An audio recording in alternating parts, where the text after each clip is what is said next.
was a hit. There we go, fish on. Oh boy, that's a good hit right there, looks like. He's running, he's running, he's running. What's happening, everybody? I cannot wait to get on the water today.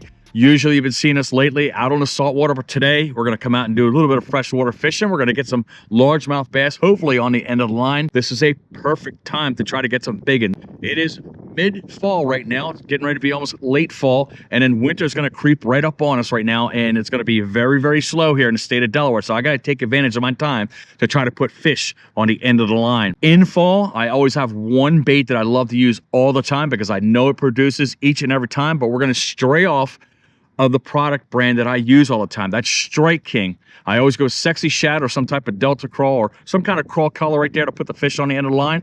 But today, I'm gonna go with 6 cents because in the summer, I used their baits and I was quite impressed with their top water baits, and I had some big ones on the end of the line. So I said, you know what? Let me try to get a lipless crankbait made by these folks right here. So we got the 6 cents Duke 65 right here. This is Shad Blast. And if you look at this thing, it literally looks like a baby gizzard shad, colors and all. And I'll bet you these fish are gonna blast this bait, no pun intended. This is a great bait to pop out there to get some big ones. You got spinner baits, you got chatter baits, but I always say get out there with those lipless crankbaits because I think you got a greater chance to getting fish on the end of the line using this style of bait. So stick with me, let's cast around and see if we can try to get one of those green beauties up in front of you to see. Let's try to put some fin friends on the end of the line here as I'm right up in front of this pond right now. I'm seeing that this thing needs some serious water. We've had a drought for quite a while here in Delaware, and you can see where the water is and where it should be, which is that dark line over there on the bank right there. So that's a good maybe 10 foot of shoreline that's been created from evaporation because of the lack of precipitation here in the state. But it is what it is. Hopefully the big fish are still willing to bite despite the low water levels. I'm hoping we get some snow and some rain throughout the winter and try to bring up these ponds because they are not looking good this year, some of them.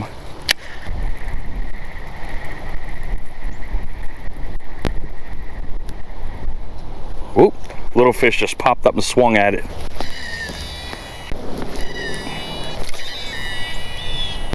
As we're working along right here, trying to find that big old bite right here, gonna give a little shout out to Steve. Thought that was a bite right there. That is a bite. Oh my God, something just smacked the crap out of the guys on the drop. What do we got going on here? It feels like a big one. What do we got here? Oh man, we gut hooked him. I thought I had me a big one, but somehow he got it in the gut, folks.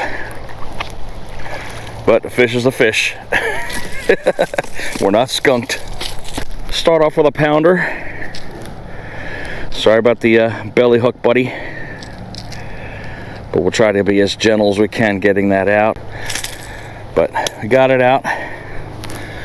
First catch of the day. But let's get the dinker-do in there. I gotta love that smell, man, that bass smell. Off she goes. But anyway, I was saying there, but Steve, thank you very much, sir. I took it to Smith's Bait Shop. I had one of my eyelets come off of the rod right here. So I went to just get that eyelet repaired, and he was gracious enough. He actually went and re-epoxied all of my eyelets so the others won't fall off, because I think it dry rotted, and that's probably why that one mysteriously popped off there. But as I told you, he's not just a bait shop, he's not a tackle shop. He does rod and reel repair, does an excellent job, and the prices are very reasonable. So thank you, Steve. Let's get to work and get another. I'm not surprised that fish is over there by those rocks though. But we'll make that one of our last stops here. I'm gonna go around to my left instead of my right here.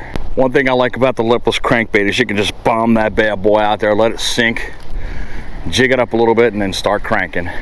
But throughout the episode, I'll change up my cadences, see which way they want it, fast, slow, medium, fast, jigging it, yo-yo, just yanking it across the waterway, or just straight retrieve. You just gotta see what they're in the mood for. One thing I like about Lipless crankbaits here. It doesn't matter how windy it is. You can cast this thing a ton here. Usually when the wind's blowing all around, I'm always trying some heavier bait to cut through the wind, because you're obviously not going to be able to use soft plastics or anything tiny, because it's just going to blow all over the place. But this particular bait style here, Lipless crankbait, tends to cut through the wind very, very well. And I'm still trying to dial in my reel here. I'm getting a lot of little backlash action going on here. One thing I'm noticing as I'm walking along here, I see a lot of freshwater clams along here. Every once in a while, some of these ponds around here do produce some pretty cool things as the waters recede here. But it is not uncommon to see them in the ponds, clams that is, freshwater clams. Now where they come from, I don't know.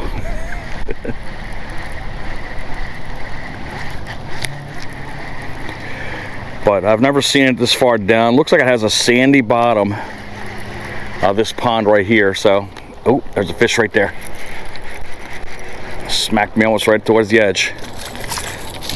Perfect. Gotta love the lipless. Get that little smack. I can definitely tell the water temperatures have changed. I'm holding this fish and I can feel the cool waters on these guys, but there are no stripes on that bass whatsoever. But off she goes. I'm liking this lipless crankbait so far, this Shad burst. The realistic colors on these 6 cent baits are amazing. I'm not surprised they're gravitating towards that color though.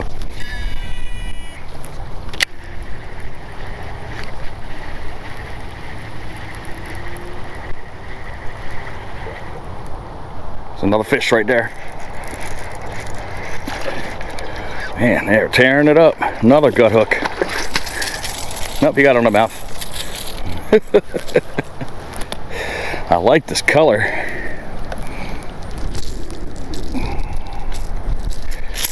But he got that right on the bottom lip. Boom. That's 3 fish in about 15 minutes there. Awesome. Off you go. But this is leading me to believe that they're still feeding before they go down deep and start getting lethargic once winter starts coming around. Temperatures are going to keep dropping and dropping, but we kind of are having somewhat of an Indian summer. It's been in the 70s deep into the month of October. Again, usually it's around 50s, maybe 60s every once in a while, but I'll take it. Trying to keep my rod, there's another bump. Trying to keep my rod tip down a little bit right here rather than keeping it high. I want to keep it down in that water column because I think they're still suspending. They're not all the way down on the bottom as of yet. Oh.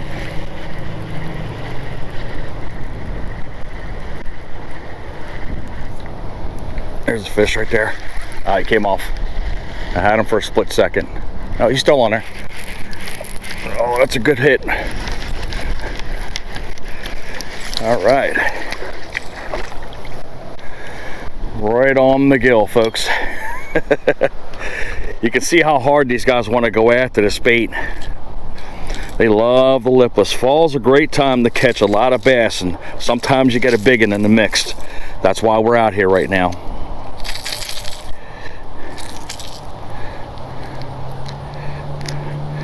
There we go.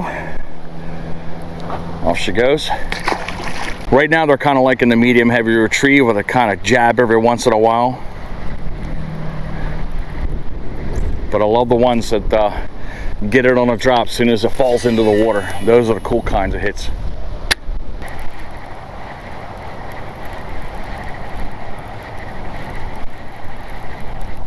Ooh, there you go. Fish on.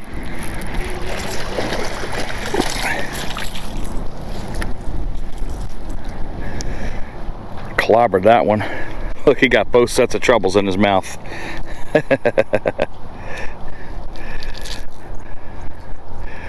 Dave's hungry.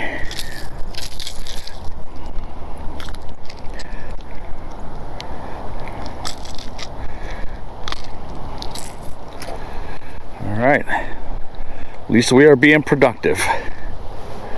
Off she goes. As I move over here, I noticed some bass busting up here, so I'll bet you there's one or two sitting along the shoreline right here. They're very small, but this is usually the side I catch my big ones on.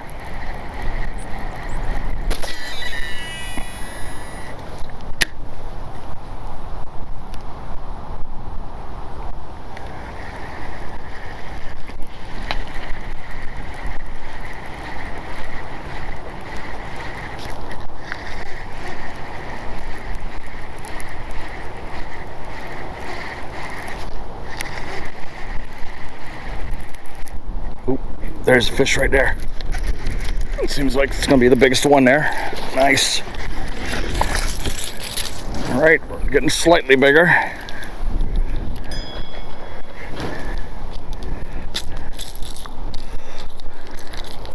I might have to switch off my red-eyed shad baits there if this keeps going the way it's going right now.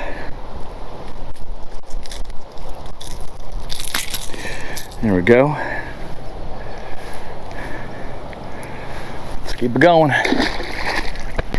As I'm bringing my retrieve in here, I'm watching tiny little bait fish still on the edge here, so I'm not surprised these fish are still right here trying to feed up on those little bait fish for the winter.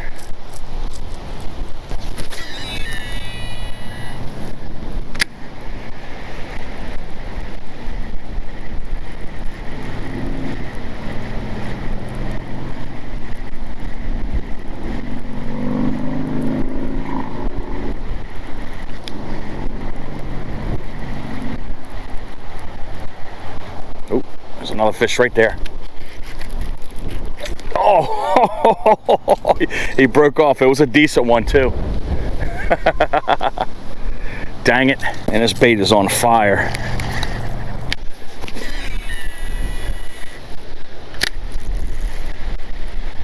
But our little flurry has stopped right now. So, oh, there's a bite right there.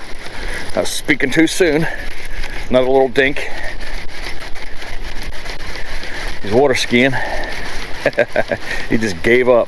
But look how he swallowed that lipless crankbait. Right in the gut, man. He was gonna swallow it into, but he got it in his mouth.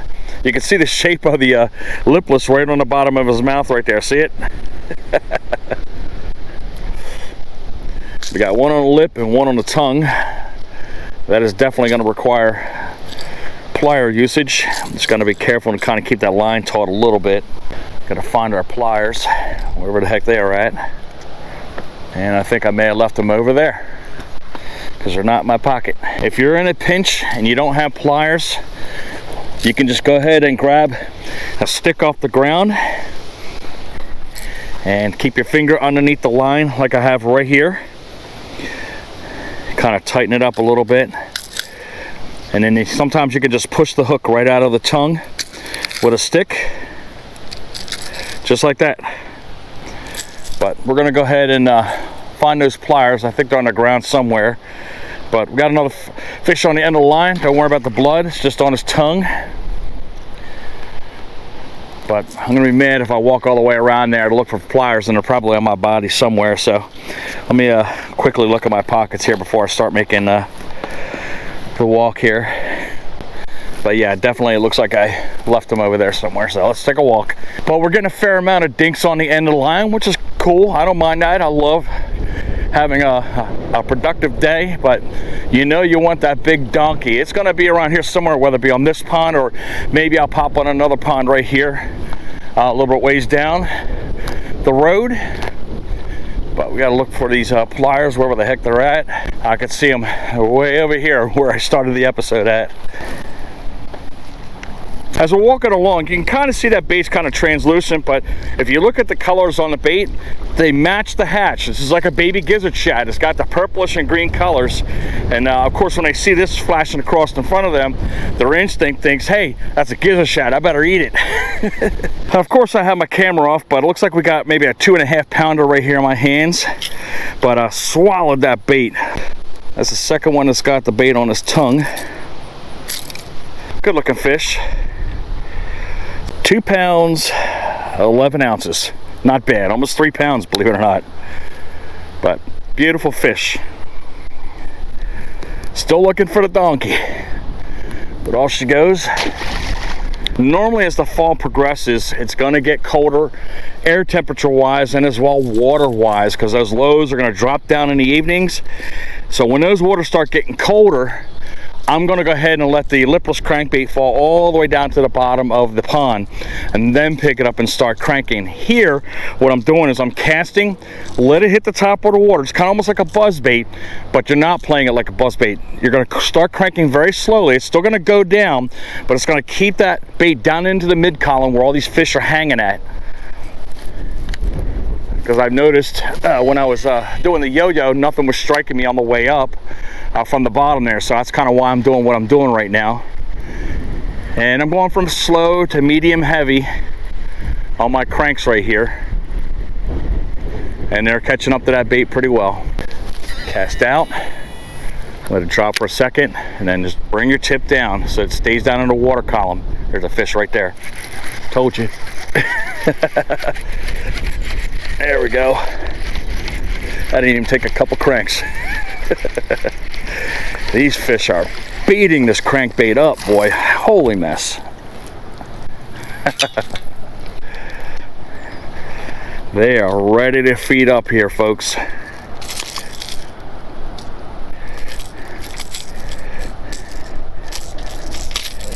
Boom. Off she goes. If you guys are liking what you're seeing right there, make sure you hit that like button for us right there.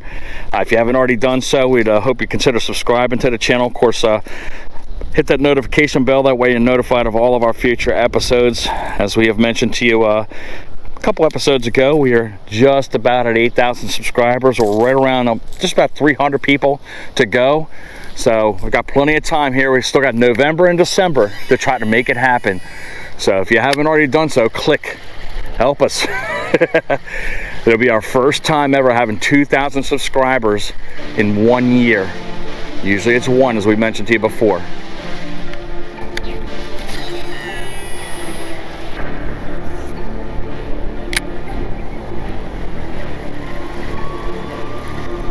Ooh, that was a hit. There we go, fish on. Oh boy, that's a good hit right there, looks like. He's running, he's running, he's running. Where's he at? There you go. That's a decent one. That's a decent one. Nice. There you go, boys and girls. There you go. That's what you're looking for. 3, possibly 4 pounds. Bang, bang, in the shade. There it is. Woo! Come on now.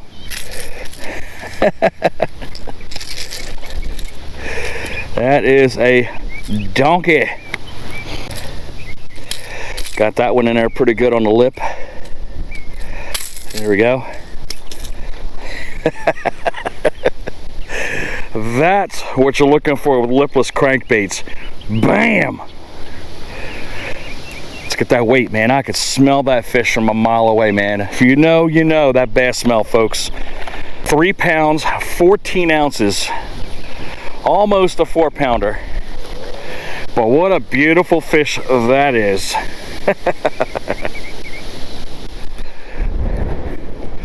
Let's give her a nice send off right here. All right, mama. Off you go. She's gone.